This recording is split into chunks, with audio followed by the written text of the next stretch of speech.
나를 강조해서요. 참 죄송합니다. 저 나 목사입니다. 이렇게 하면 듣는 분들이 너만 목사냐? 나도 목사다 이렇게 말씀하시거든요. 성경에 저희 종씨가 참 많이 등장합니다. 나사로가 등장하고 나오미가 등장하고 역사 속에 위대한 인물이 있습니다. 나폴레옹이 있고 그리고 저 나종천이가 있습니다. 여러분 반갑습니다.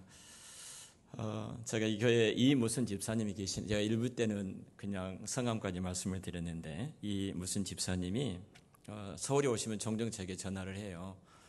만납시다 하고 늘 하시면서 나 목사 그래요. 나 목사님을 안 들어봤어요. 나 목사. 저 나 목사입니다. 하시는 말씀이 우리 김경 목사님의 설교가 세계적인 설교가라는 겁니다. 이렇게 설교를 잘하신 목사님이 세계에 없다. 만나시면 늘 그래요. 그래서 제가 세계 모든 목사님들의 설교를 다 들어보셨으니까 뭐 들어보나 마나 이렇게 말씀을 하셔요. 나종천 목사 설교 들어봤습니까? 아니 당신은 들어보나 마나 더더구나 늘 이렇게 말씀하셔요. 좀 기분이 나쁘지만 그래도 성일은 담임 목사님의 설교를 가장 존중하고 그 말씀의 은혜를 늘 받고 계신다 하니까 너무 감사하고 오늘 장로님과 식사를 하는데 그 집사님이 1년에 2차례씩 65세 이상 된 분들에게 사과상자를 돌리도록 또 배상자를 돌리도록 그 말씀을 가만히 듣다가 제가 내후년이면 이제 60이 되거든요. 만으로. 그래서 그 집사님 만나 앞으로 60세까지 하시는데 서울에도 좀 기억을 해 주십시오. 참 귀하게 변화된 모습을 보면서 감사를 드립니다. 나 목사 해도 괜찮습니다. 제가 우리 열린 교회는 우리 김교 목사님은 제가 91년도에 처음 뵀습니다. 91년도 처음 뵙고 그때 저희 친구들이 대학원을 졸업했던 친구들이 선교에 대한 비전을 가지고 몇 나라를 돌면서 김교 목사님을 만나게 됐고 역사적인 사건이 그날 밤에 일어났습니다. 그 사건이 보신탕을 이곳에 와서 먹게 됐습니다. 밤마다 한 마리씩 사라지는 개가 있는데 모 집사님이 작업을 하셔서 좋아하신 분들이 대접한다는 말씀을 들었는데 그 힘과 저력이 오늘까지 온 것 같아요. 김 목사님 얼굴이 빛이 나지 않습니까? 드신지 모르지만 이 귀한 아름다운 교제를 나누었던 교회고 또 김 목사님과 아름다운 영적인 교제를 나누면서 함께 주의 나라를 동력하게 된 것이 얼마나 기쁜지 모릅니다. 여러분 사랑합니다. 축복합니다. 설교자는 될 수 있으면 어디 가서 좀 쉬고 싶은데 설교를 부탁받아서 말씀을 준비하면서 이 본문은 제가 지난 주일날 저희 교회에서 말씀을 나누었던 내용입니다. 이 모든 충성된 일을 한 후에 1절에 이 모든 충성된 일을 한 후에 이 본문을 세번역 성경에서 이렇게 말합니다. 그토록 귀한 일들을 모두 수행하여 자신의 진실함을 증명한 이후에 어떤 한 사건이 터졌습니다.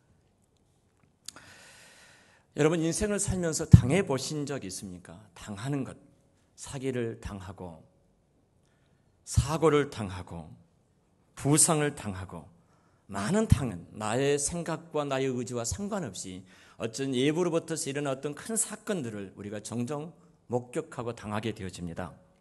사도 바울도 빌립보서 1장 12절에 보면은 나의 당한 이 일이 뜻하지 않는 그가 감옥에 갇히는 참 억울한 일이 그의 인생에 있었어요. 그런데 그 일들을 어떻게 읽었는가를 빌립보 교회에 편지를 보내면서 당한 그 아픈 일들을 소개하면서 하나님이 이 일을 이루었다고 그렇게 고백을 합니다. 충성스럽게 교회를 위해서 봉사하는 형제들이 때로는 어려운 일을 겪을 때도 있습니다.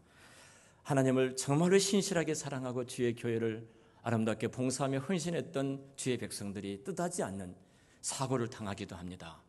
갑작스러운 어떤 질병으로 인해서 병원에 입원하기도 하고 고칠 수 없다는 의사의 진단을 받기도 합니다. 다니던 회사를 쫓겨나기도 하고 경영하는 회사가 갑자기 어렵기도 합니다. 원치 않는 사람들과 정든 사람과 사별도 하고 이별도 하게 되어집니다. 하나님을 잘 섬긴 사람들에게도 이런 곤고한 날들이 우리 인생 가운데 일어나더라는 사실입니다. 이런 고난이 닥쳐올 때, 이런 어려운 일이 우리 앞에 닥쳐올 때 우리는 어떻게 이 일을 극복할 것인가 참 많은 고민하는데 그중에 대표적인 한 사람을 성경은 소개하고 있는데 그가 히스기야 왕입니다. 히스기야는 이 모든 일에 충성된 일을 한 후에 이렇게 말합니다. 성경에 그를 평가하기를 정직하게 하나님을 신뢰하고 사랑했던 사람으로 평가하고 있고 그는 그 일을 위해서 충성스럽게 봉사했던 사람입니다. 히스기야의 아버지는 아하스 왕인데 이 아하스 왕은 굉장히 악한 왕이었습니다. 이스라엘 남쪽 유다의 악한 왕으로서 성전의 모든 기구들을 없앴습니다. 그리고 그 성전 안에 이방 신상을 갖다 놓고 이방 신들을 섬기도록 했던 악한 왕입니다. 하나님을 배교했고 하나님을 대적했고 백성들로 하여금 하나님을 떠나게 했던 왕이었습니다. 그런데 이 왕 앞에 왕의 자녀 가운데 히스기야 왕이 태어납니다. 그리고 아하스 왕이 죽게 되고 25살에 히스기야 왕이 아버지 뒤를 이어서 왕으로 이제 즉위를 하게 되어집니다. 그리고 그는 드디어 종교 개혁을 시작합니다. 성전을 재건합니다. 개혁을 합니다. 모든 백성들을 설득해서 하나님께 돌아오도록 말합니다. 여호와를 의지하자. 지금까지 우리 민족이 핫수로한테 얼마나 많은 고통과 고난을 당했는데 이제는 우리가 이 원인은 하나님을 떠났기 때문이다. 내 아버지가 범죄했기 때문이고 그 범죄로 우리 민족이 심판을 받았다. 그리고 성전 청소를, 성전 재건을, 성전 정화를 합니다. 그리고 다시 백성들로 하여금 하나님을 섬기고 하나님을 의지하고 하나님을 바라보도록 하나님 앞에 돌아오도록 설득을 합니다. 우리가 하나님 앞에 돌아오면 하나님께서 우리를 지켜주실 것이다. 우리가 하나님 앞에 바르게 서면 이 민족의 왕인 하나님께서 우리 민족을 지켜주실 것이다. 더 이상 앗수를 손에 넘기지 아니하고 우리 민족을 보호할 것이다. 이렇게 백성들에게 설득하고 그 백성들이 히스기야 왕의 말을 옳게 여기고 모든 백성들이 한 마음이 되어서 이 개혁하는 일에 동참을 하게 되어집니다. 어떻게 이런 아하스 왕 같은 사악한 왕 밑에 이런 위대한 히스기야 왕 같은 왕이 태어날 수 있었는가? 그것은 어머니의 영향입니다. 히스기야 왕의 어머니 이름은 아비요입니다. 아비요. 제가 일부 예배 때 물어봤어요. 아비요 들어보신 적 있습니까? 물어봤더니 아무도 대답 안 하시더라고요. 2부 예배 때 물어보겠습니다. 아비요를 들어보신 적 있습니까? 아비요. 제가 손녀가 있습니다. 손녀가 있어요. 얼마나 예쁜지. 여기 와서도 제가 손녀한테 내 사진을 보내면서 카톡으로 할아버지 여기 잘 있다. 정말로 예뻐요. 이 손녀가 사람들이 돌 때도 선물이 들어오고 주변에서 아는 사람들이 선물을 많이 해요. 그런데 선물 가운데 책이 많이 들어옵니다. 그 재미있는 책이 하나 있어요. 그 책의 제목의 이름이 아비요가 등장합니다. 아비요. 혹시 아비요? 아무도 모르시네요. 책 제목이 방기반장 아비요예요. 모르시나요? 늦구나 이 동네는. 손녀 키우신 분들 계시잖아요. 손자 손녀들. 방기반장 아비요가 등장. 이 아비요는 굉장히 어려워요. 어떤 환경 속에 이 친구가 딱 등장해서 방 한번 빵 터뜨리면 문제가 해결되어져요. 그래서 어떻게 성경의 이름을 갖다 여기다 댔지? 거기다 방기반장으로 댔지? 이 아비요라는 히스기야 어머니의 신앙의 영향을 받았어요. 아버지의 길을 따르지 않고 어머니의 감동된 신앙의 영향을 따라서 이 히스기야 왕은 어머니가 가르쳐줬던 그 믿음과 신앙의 길을 걸어갑니다. 여러분, 신앙에 있어서 가장 중요한 것은 어머님들이십니다. 이곳에 많은 어머님들이 자녀들 교육을 위해서 이곳에 오신 줄 알고 있는데 여러분들이 바른 신앙과 바른 믿음 가운데 하나님을 철저하게 의지하면 그 신앙의 유산들을 자녀들이 받게 될 줄로 믿습니다. 아버지를 따라가지 아니합니다. 대부분이 어머니의 영향을 받습니다. 히스기야가 이렇게 아버지의 영향을 따르지 않고 어머니의 길을 걸어갈 수 있었던 것은 그의 어머니의 놀라운 신앙의 영향을 갖고 종교 개혁을 단행했던 것입니다. 여러분, 백성들을 설득합니다. 우리가 하나님께 돌아가자. 하나님을 의지하자. 하나님을 바라보자. 그러면 전능하신 하나님께서 우리를 지켜주시다. 그리고 앗수르에게 적응을 바쳤던 모든 적응을 끊습니다. 그리고 하나님을 바라보도록 합니다. 성전을 정결케 하고 깨끗하게 했습니다. 그리고 백성들이 이 말씀을 옳게 여기고 한마음이 되어 하나님을 바라보기를 시작합니다. 이 모든 충성된 일을 한 이후에 이제 어떤 대가가 있어야 되는가? 당연히 하나님께서 히스기야 왕을 지켜주시고 그 민족을 지켜주셔야 되지 않겠습니까? 하나님이 그렇게 대접해 주셔야 되는 겁니다. 봐라, 여기 내 사랑하는 아들이 있구나. 얘가 걸어가는 길이 얼마나 위대하고 아름다운 길인가 봐라. 이렇게 대접해 주시고 아수르 군대가 쳐들어올 때 그들을 막아주셔야 되는데 어찌 된 것인지 아수르의 사내님과 그의 군대가 이스라엘 공격하는데 예루살렘을 제외한 42개의 성읍을 다 점령을 해버립니다. 그리고 20만 500명이라는 사람들을 포로로 잡아갑니다. 그리고 마지막 예루살렘을 앞에 놔두고 이곳을 진격해 오고 있는 것입니다. 충격적이지 않습니까? 하나님께 돌아오고 성전을 재건하고 온 백성들로 하여금 하나님께 돌아가자, 하나님을 의지하자. 그리고 하나님 앞에 무릎을 꿇고 이 백성들이 그리고 지금까지 멈춰버렸던 유월절 거룩한 제사를 회복시켜서 수백 년 동안 멈춰버렸던 그 유월절을 회복해서 백성들로 하여금 유월절의 거룩한 제사를 지킬 정도로 종교 계획을 단행했던 히스기야 왕인데 이 충성된 일을 해온데 하나님께서 대접해 주셔야 되잖아요. 봐라, 내가 너와 함께한다. 옳은 길을 걸어왔던 너를 내가 지켜주마. 이렇게 대접해 주셔야 되는데 내가 너의 상급이다. 더 이상 아수르 군대가 너희들을 점령하지 못할 것이다. 이렇게 해줘야 되는데 어떻게 된 것인지 42개 모든 성읍들이 점령을 당하고 남쪽 유다가 이제 끝날 위기에 직면하게 됩니다. 18만 5천 명이라는 거대한 군대를 이끌고 예루살렘을 포위를 했습니다. 이런 일이 벌어질 때 우리 마음속에는 힘이 갈등을 합니다. 하나님, 제가 이렇게 살아왔는데 내가 신앙과 믿음을 바르게 지키면서 이 길을 걸어왔는데 하나님의 살아계심을 분명하게 믿고 그 말씀 붙들고 내가 이 자리까지 왔는데 이렇게 대접해 주시깁니까 하나님? 이렇게 우리는 항변할 수밖에 없습니다. 이때 히스기야 왕은 백성들 앞에 체면이 말이 아닙니다. 그렇게 설득을 하고 그 백성들의 마음을 얻게 되고 백성들이 하나가 되어서 종교 개혁을 하고 하나님을 바라보도록 만들었는데 그렇다면 하나님께서 히스기야 편에 서서 이런 어려움들이 겪지 않도록 만들어 주셔야 되는데 그 백성들 앞에 대접해 주는커녕 마지막 아수르가 18만 5천 명의 군대를 이끌고 이곳을 점령하기 위해서 예루살렘에 포위를 하게 되어집니다. 이 모든 충성된 일을 한 이후에 사내립과 그의 군대가 18만 5천 명을 거느리고 예루살렘을 마지막 무너뜨리기 위해서 그 앞에 선 것입니다. 우리 인생 앞에도 이런 일들이 종종 벌어질 수 있습니다. 내가 정직하게 믿음으로 살아왔는데 예수 그리스도를 믿는 믿음의 그 영광스러움의 길을 따라왔는데 하나님이 내 상급을 하기 위해서 그분을 바라보면서 이 자리에 왔는데 많은 어려움들이 우리 앞에 직면할 수 있어요. 그때 오늘 본문은 히스기야 이 한 사건을 통해서 저와 여러분들이 이 교훈을 붙잡고 우리 인생을 이겨나갔으면 좋겠습니다.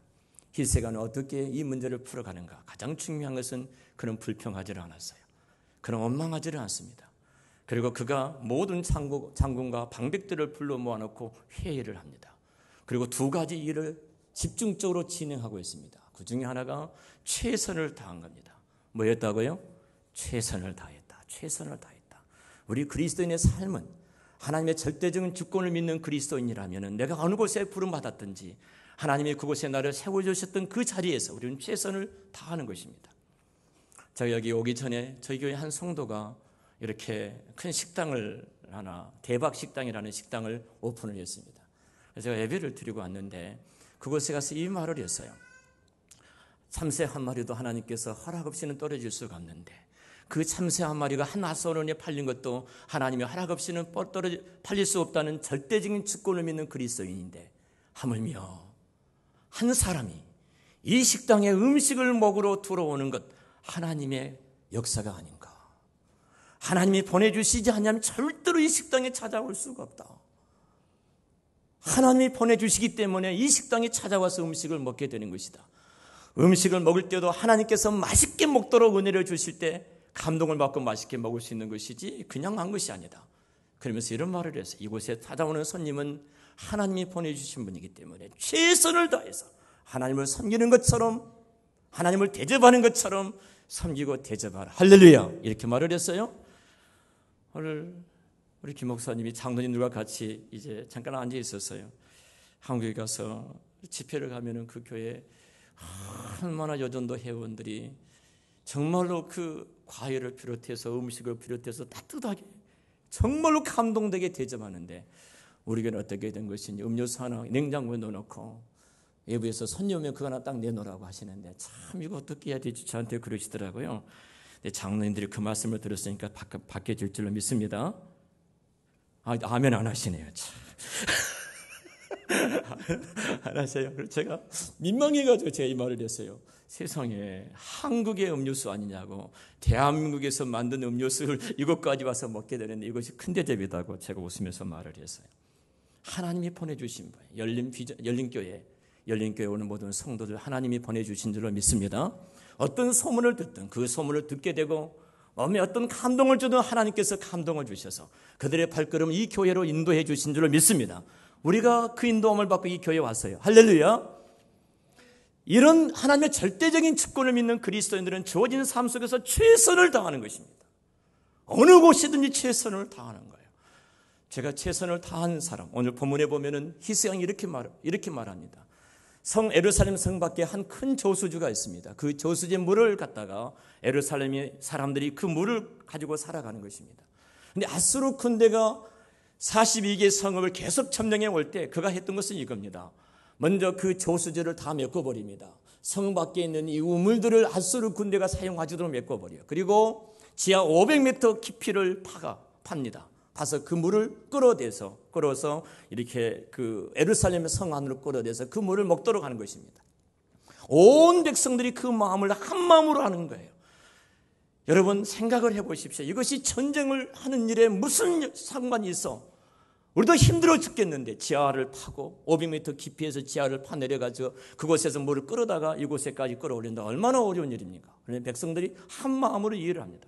두 번째로 장군과 방백들을 불러 모아놨고 전쟁을 재정비합니다. 무기를 만들고 군사를 훈련시키면서 최선을 다하는 거예요. 그리고 하나님께서 도우실 그 은혜를 구하면서 최선을 다하는 모습을 보게 됩니다. 보십시오. 최선을 다했던 그 군대가 아수르 군대를 쳐서 이긴 것이 아닙니다. 하나님께서 승리케 해주셨지만 내 편에서는 하나님 앞에 최선을 다하는 거예요. 이거 그리스도인의 삶입니다. 하나님께서 여러 가지 용도로 여러분을 이 땅에 보내주신 줄 믿습니다. 그 자리에서 최선을 다하시면 하나님께서 최고의 길로 인도해 주실 줄 믿습니다. 저는 성경에 최선을 다했던 한 사람을 늘 생각하면서 목회를 합니다. 그 사람이 요셉입니다.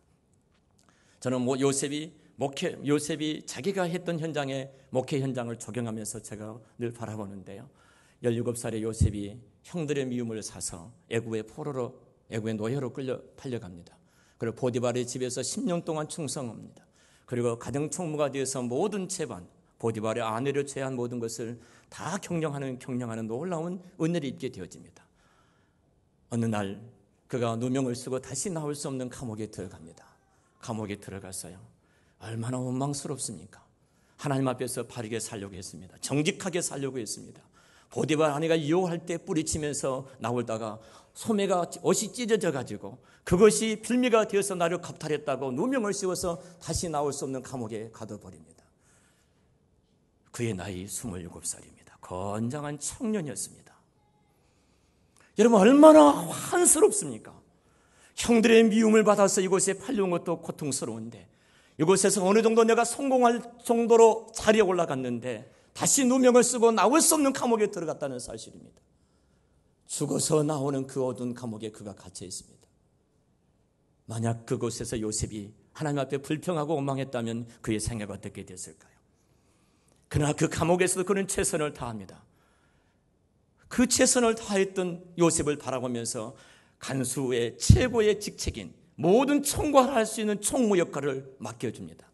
그가 총무로서 장부를 가지고 감옥에 들어온 사람들을 면담을 하고 그리고 그가 어떤 용고로 들어왔는지 이야기를 합니다.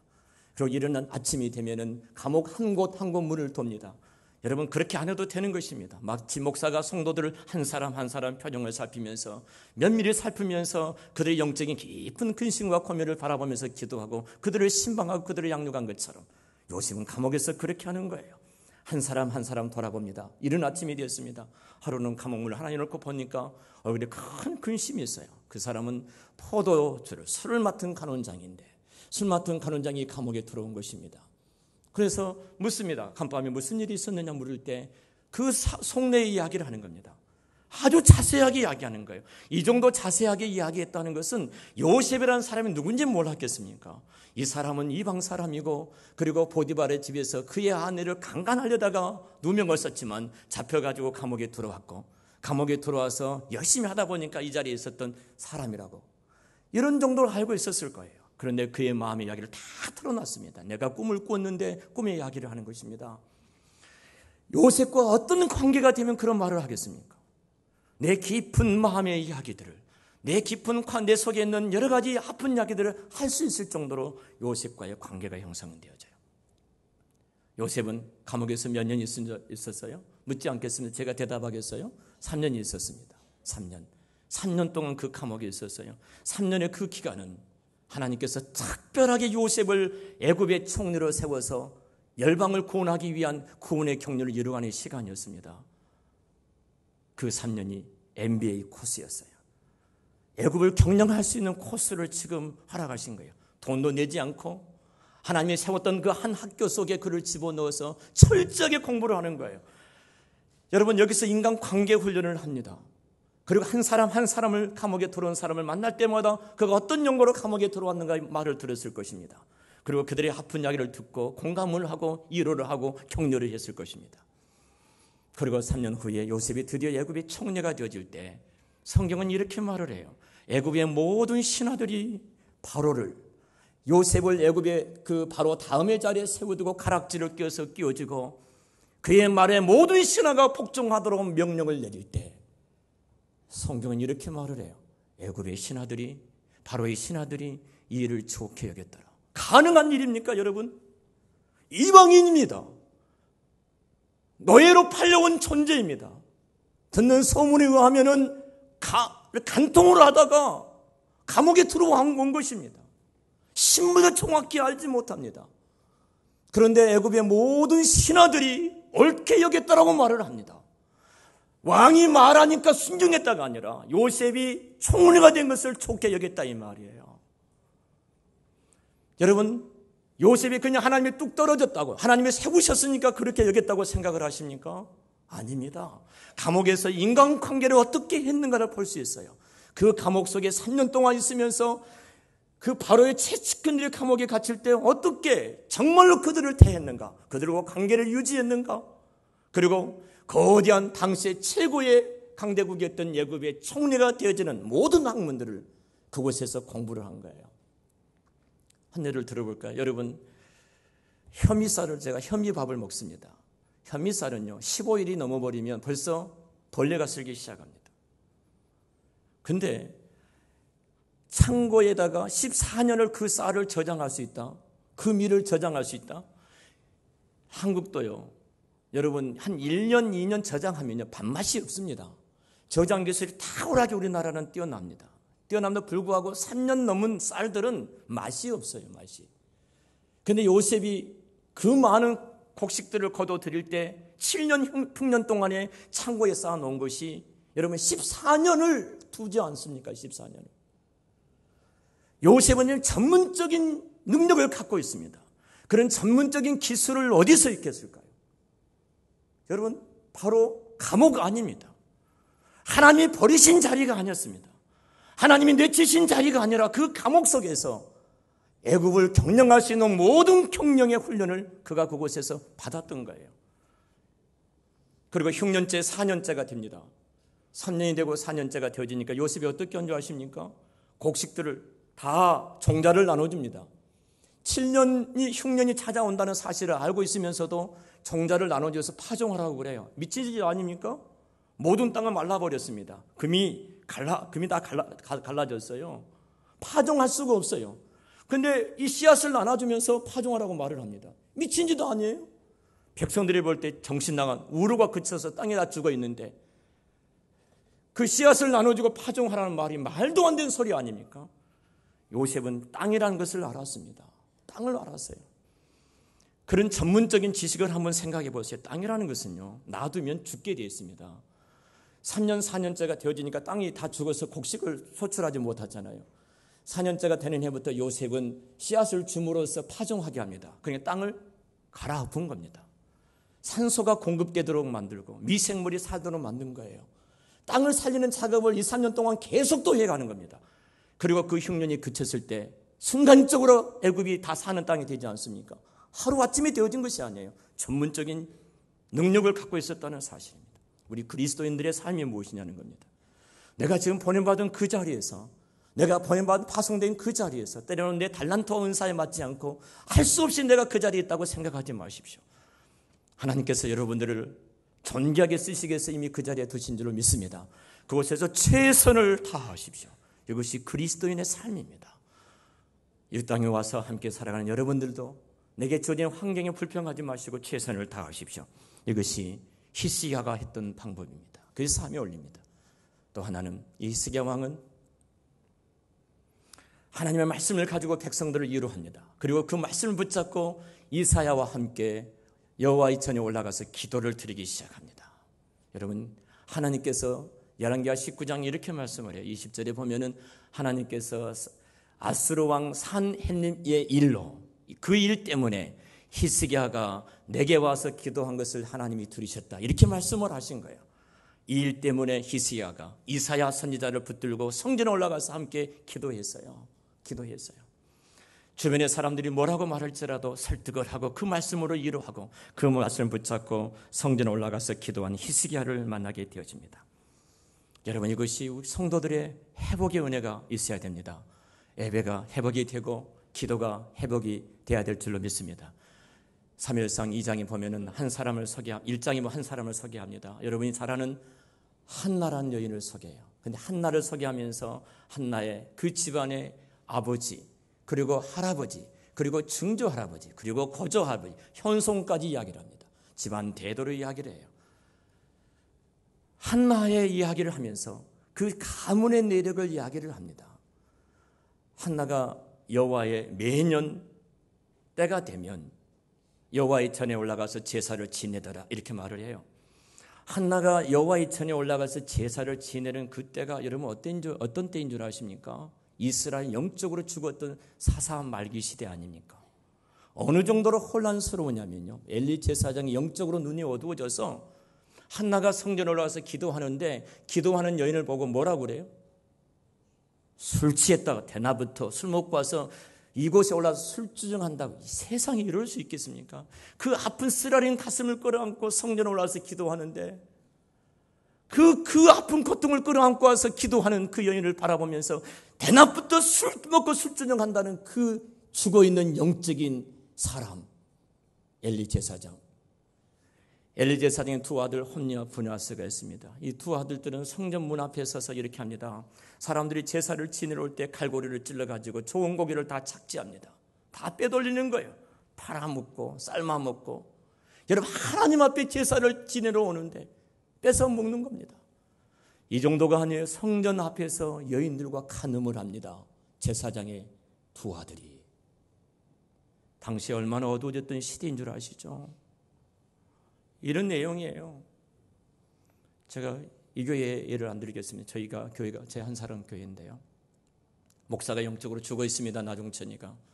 성도가 와서 그 아픔을 끌어안고 기도하는데 앞에 찾아가서 뺨을 확 부리치면서 대낮부터 술 먹고 와서 술주정하고 있어. 빨리 집에 가! 이거 목사입니까?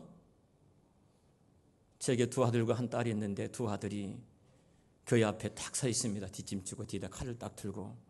성도들이 딱 올라오는데 헌금 가지고 오잖아요. 칼을 딱 들이대고 헌금 내놔. 헌금을 뺐습니다. 여자 성도들이 교회에 오는 거예요. 교회 오는데 한 사람씩 한 사람 데려가서 잠을 같이 잡니다. 이게 말이 됩니까? 엘리 제사장 시대가 이런 시대였어요. 이런 시대에 한나와 엘가나는 그 어두운 시대에 매년 때가 되면 누가 뭐라 할지라도 그 성전에 올라가서 제사를 지냈다고 이렇게 말을 하는 거예요. 내가 기도하는 그 기도하는 모습을 바라면서 술 취했다고 말하는 그 죽어버린 그곳에 이들은 올라가서 하나님 앞에 예배를 드리고 하나님 앞에 제물을 드리고 있었던 겁니다. 기도했던 겁니다. 모든 사람들이 죽어있던 그때이지만, 그러나 하나님이 살아있는 남은 자, 끝까지 예배 가운데서 예배를 지키는 자, 그 어둠 속에서도 굴하지 않냐고 믿음으로 기도하는 자, 여기 살아있는 남은 한 사람이 있다. 하나님은 그 사람을 소개하고 있습니다.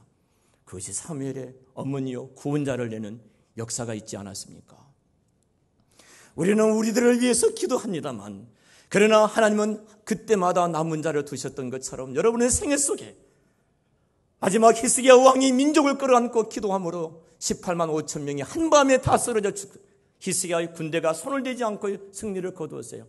그래서 우리는 군대가 필요 없으니까 기도만 하자, 그러면 하나님께서 이기게 해주실 것이다, 이런 말이 아니라 모든 것을 최선을 다하고, 그리고 다른 하나님의 말씀을 붙잡고 선지자와 함께 여호와의 전에 올라가서 밤이 맞도록 옷을 찢고 회개하며 기도했던 그 기도를 들으시고, 그날 밤에 당신의 종들을 보내서 18만 5천 명 한순간에 쓸어버리시고, 사내님이 도망을 가다가 성문에 이를 때 그가 낳았던 자식들이 와서 칼로 그를 찔러 죽여서 이스라엘이 놀라운 승리를 거두는 역사가 일어나지 않습니까? 그 시대마다 남은 한 사람이 있습니다. 사랑하는 성도 여러분, 하나님께서 이 어두운 시대에 조국 교회를 바라볼 때, 또 영적으로 이 세상을 바라볼 때 희망이 없는 것처럼 보여집니다만, 그때마다 하나님께서 한 남은 자를 두신 줄로 믿습니다. 내게 보낸 자리에서 최선을 다하십시오. 불평하지 말고 원망하지 말고 청송산 이후에 최선을 다했던 히스기야 왕처럼 최선을 다하십시오. 그리고 누가 뭐라 할지라도, 제가 일부 예배 때 반주하셨던 집사님인지 성도님인지 권사님인지 모르지만 물었어요. 집사님 하니까 대답을 잘 안 하시더라고요. 권사님이셨는가? 물었어요. 그런 교회가 많이 열린 교회라면 교회 와서 예배 드리겠습니까? 아니요 그래요. 그런데 그때 남은 한 사람이 있었어요. 누구예요? 한나의 가족이 아닙니까? 예배하는 자리에 서 있는 한 사람, 기도하는 자리에 서 있는 한 사람, 하나님은 그를 통해서 이스라엘 구원자를 이 땅에 보내신 줄로 믿습니다. 하나님은 그 한 사람을 찾으셨어요. 봐라, 이 말입니다. 모두가 죽어 있지만 내 앞에 나와서 살아있는 하나님 앞에, 이렇게 성경은 말합니다. 만군의 여호와 하나님이라는 단어를 성경에 몇 번 말하지 않고 있는데 그곳에서 쓰고 있습니다. 만군의 하나님 여호와, 이 그분 앞에 나아가 이렇게 말을 해요. 만군의 하나님 여호와께서 지금까지 모슬렘 땅에 또 열방을 위해서 열린교회를 이 땅에 세우신 줄로 믿습니다. 그 거룩한 비전을 가지고 김 목사님이 사역을 해오셨고 앞으로도 이 사역을 하실 줄로 믿습니다. 이때 여러분들이 한 남은 자로서 이 귀한 사역에 함께 헌신함으로 이 어두운 시대에 세계로 열방으로 나가는 놀라운 은혜가 이 교회에 있으시기를 우리 주의 이름으로 축원합니다. 기도하겠습니다. 하나님 아버지, 모든 영광을 주께 올려드립니다. 이 모든 일에 충성한 후에 아버지가 가는 길을 걷지 아니하고 백성들을 설득하고 백성들을 마음에 모아 성전을 정결케 하고 하나님을 의지하고 하나님을 바라보도록 그렇게 온 백성 마음으로 모았을 그때 오히려 하나님이 그를 히스기야 왕을 대접해 주신 것이 아니라 버린 것처럼 어려운 일이 측면에 있었습니다. 그럴지라도 그가 불평하지 않고 원망하지 않고 주어진 환경 속에 최선을 다했던 것처럼 하나님 아버지, 열린교회 모든 주의 백성들이, 학생은 학생의 자리에서, 엄마는 엄마의 자리에서, 아빠는 아빠의 자리에서, 성도는 성도의 자리에서, 사명자는 사명자의 자리에서 최선을 다하는 은혜를 베풀어 주시옵소서. 하나님의 귀하신 그 말씀 붙들고 남은 자로서 끝까지 예배하는 그곳에, 기도하는 그곳에 귀한 종들이 머무를 수 있도록 축복하여 주셔서 이스라엘 백성들이 승리를 거두게 해주셨던 것처럼 저들의 생애를 통하여 주께서 함께하는 승리 역사가 끊임없이 일어나도록 도와 주시옵소서. 믿사옵고 예수님의 이름으로 기도하옵나이다. 아멘.